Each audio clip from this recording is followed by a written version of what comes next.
Hello मेरे प्यारे बच्चों, मैं हूं सुधीर पांडे और आप देख रहे हैं 100 times education the branch of knowledge.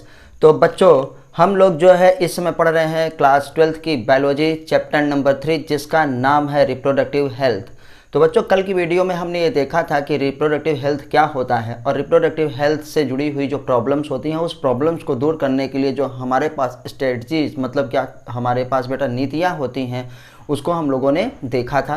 तो थोड़ा सा आपको रिमाइंड करते हैं कि लास्ट में हमने ये देखा था कि बच्चे क्या होता है जब हमारे पास रिप्रोडक्टिव एज में अपने आते हैं। रिप्रोडक्टिव एज का मतलब जब प्यूबर्टी हमारी आ जाती है तो कौन कौन से बेटा यौनारंभ में हमारे पास परिवर्तन होते हैं। भाई, बच्चा बड़ा होगा तो उसमें रिप्रोडक्टिव आर्गन्स उसके क्या होंगे, वो सही होने चाहिए ना। अब रिप्रोडक्टिव आर्गन्स के बाद क्या होगा, जब उसमें हमारे पास शारीरिक मानसिक क्या होते हैं, बदलाव आते हैं, तो उसको भी हमको क्या है, ध्यान देना है। अब बेटा जब बदलाव होगा तो हमारे पास क्या होते हैं, सेक्स की इच्छा होगी, डिजायर होगा, तो वो हमारे पास सेफ सेक्स क्या होता है, उस पर बात हम लोगों ने की थी कि कैसे इन सब चीज़ों से बचना है। अब क्या होगा, आप गार्जियन बनेंगे, पेरेंट्स बनेंगे, मतलब कोई मम्मी बनेगा, कोई पापा बनेगा, तो बेटा क्या होता है, प्रेगनेंसी के दौरान क्या ख्याल रखना चाहिए, तो प्रेगनेंसी के बाद क्या है, बच्चा का ख्याल कैसे क्या है रखना चाहिए। तो इन सब लोगों के बारे में, इन सब चीज़ों के बारे में हमने जो है लास्ट वीडियो में जो है कल ही देखा था, पहले जो है लेक्चर में।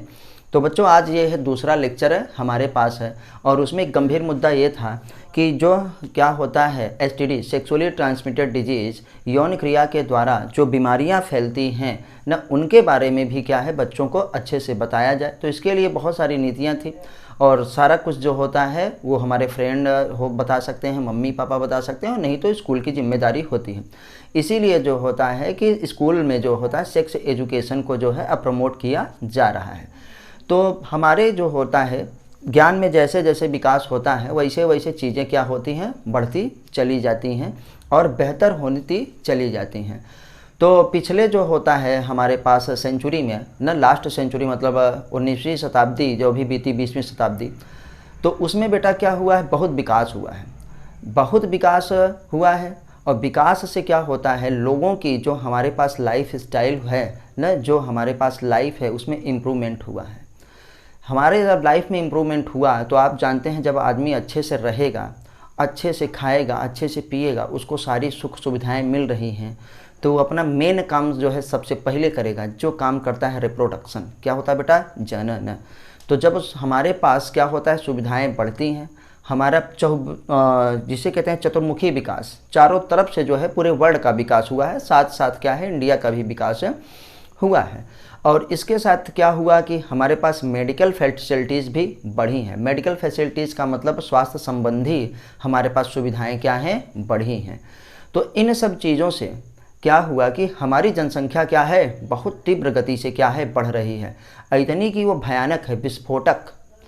तो उसको अब कंट्रोल कैसे किया जाए, तो हम लोग बेटा इस लेक्चर में पूरा का पूरा देखेंगे। पॉपुलेशन स्टेबलाइजेशन मतलब जनसंख्या स्थायीकरण, और क्या होता है एंड बर्थ कंट्रोल, बर्थ को क्या है, जन्म दर को कैसे नियंत्रित किया जाए।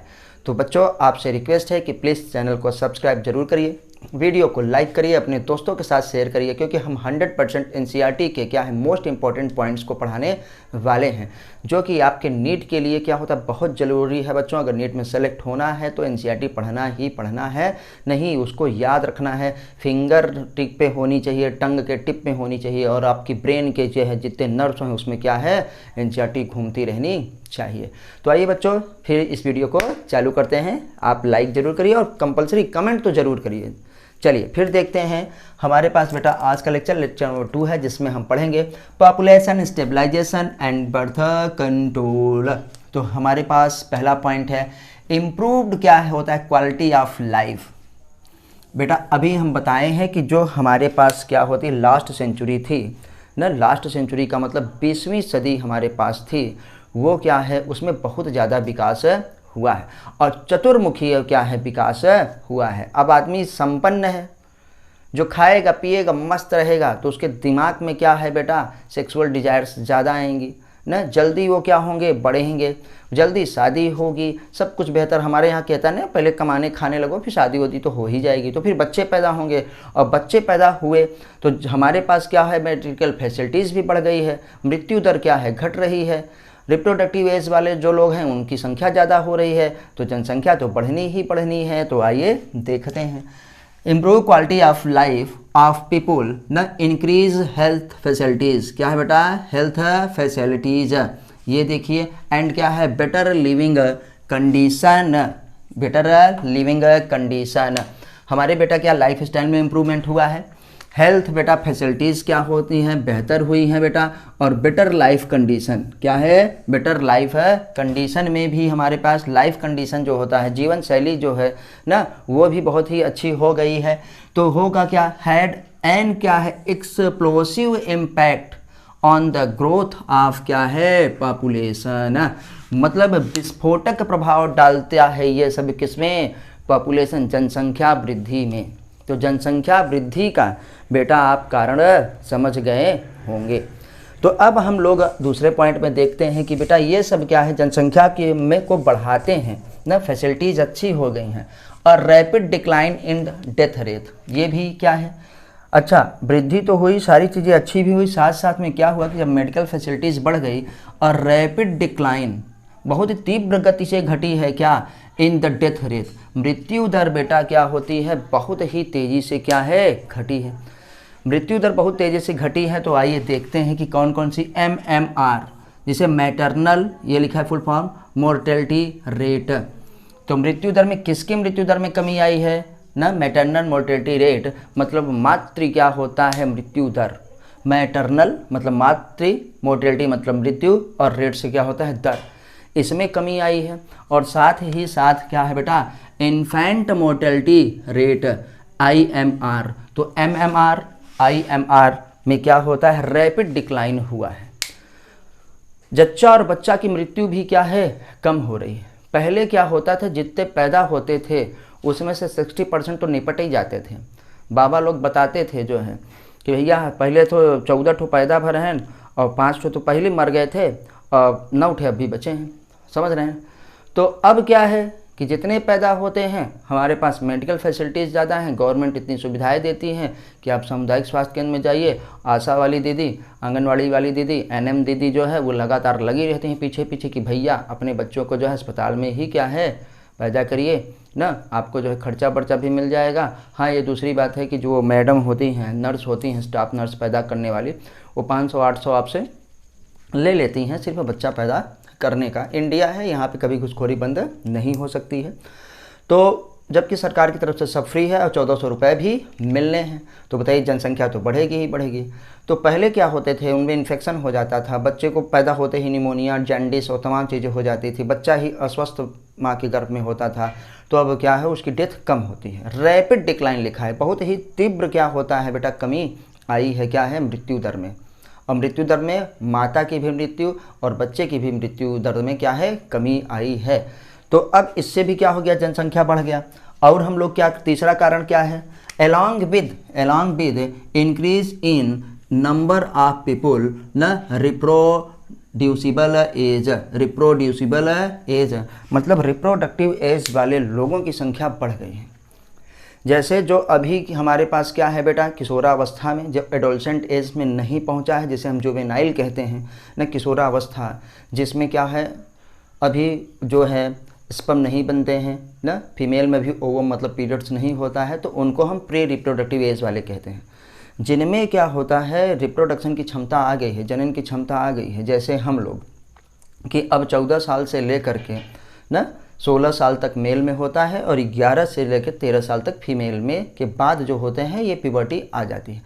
तो मेल क्या है, लाइफ टाइम क्या है, बच्चों को जन्म दे सकता है, और फीमेल क्या है 50 साल तक।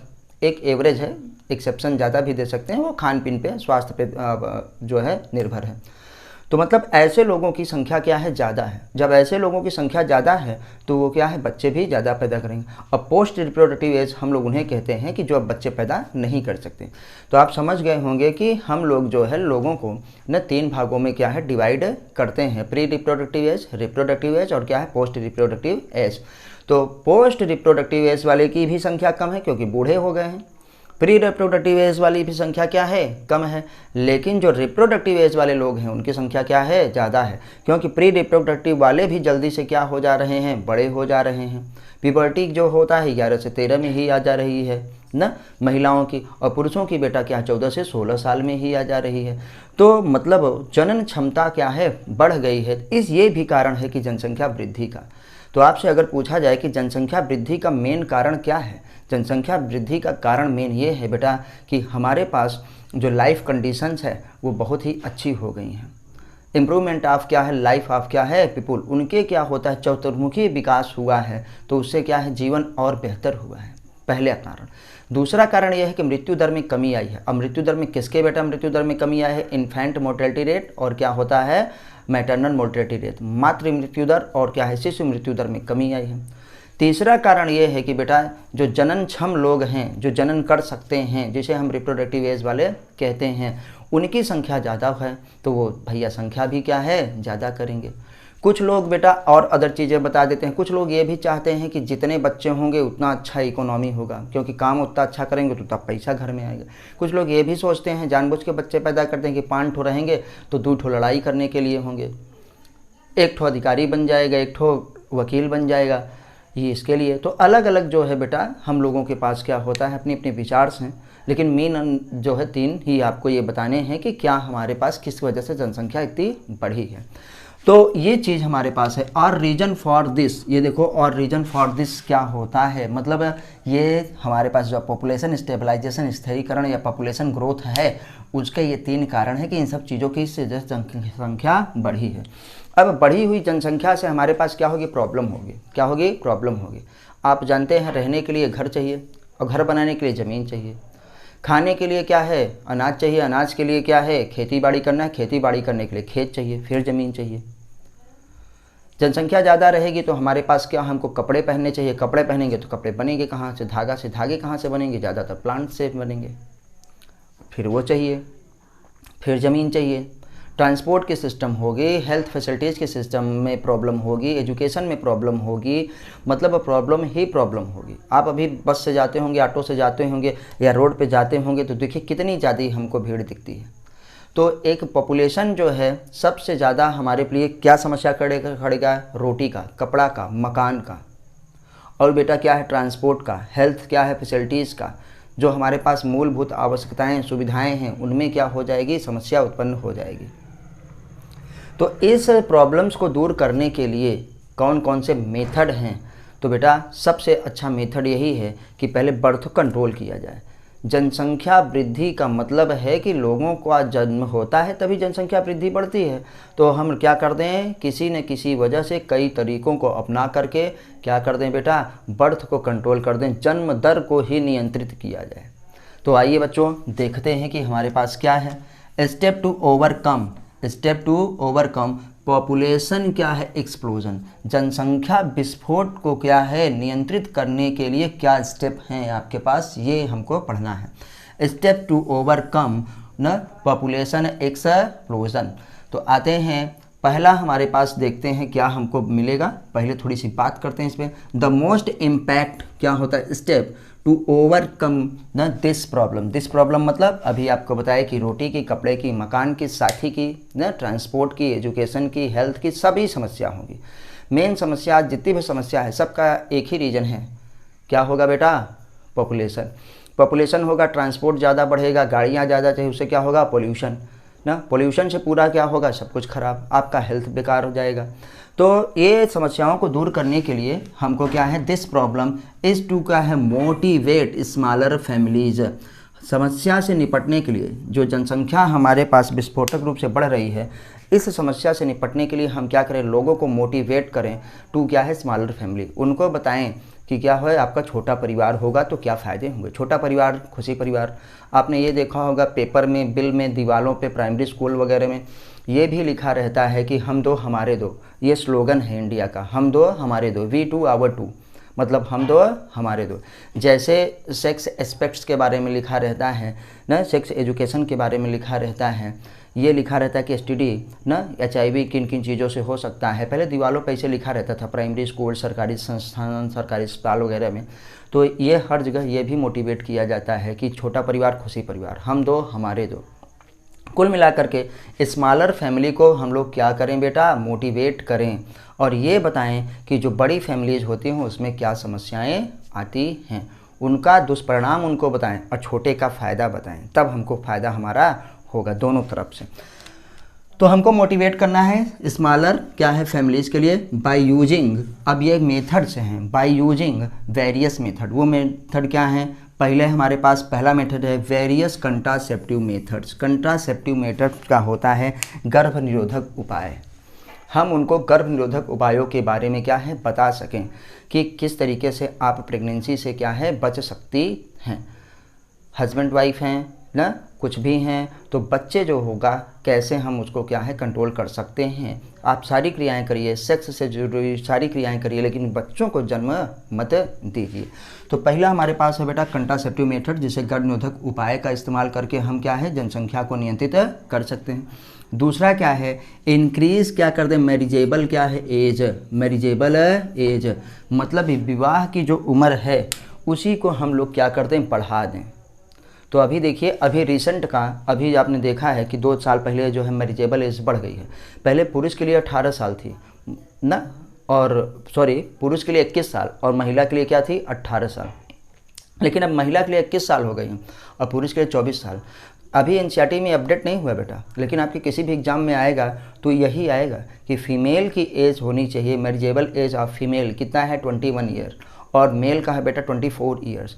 ओल्ड अगर ये नहीं मिलेगा तब ओल्ड वाला आपको मिलेगा। तो देखिए increase the marriageable age of क्या है फीमेल एंड क्या है मेल।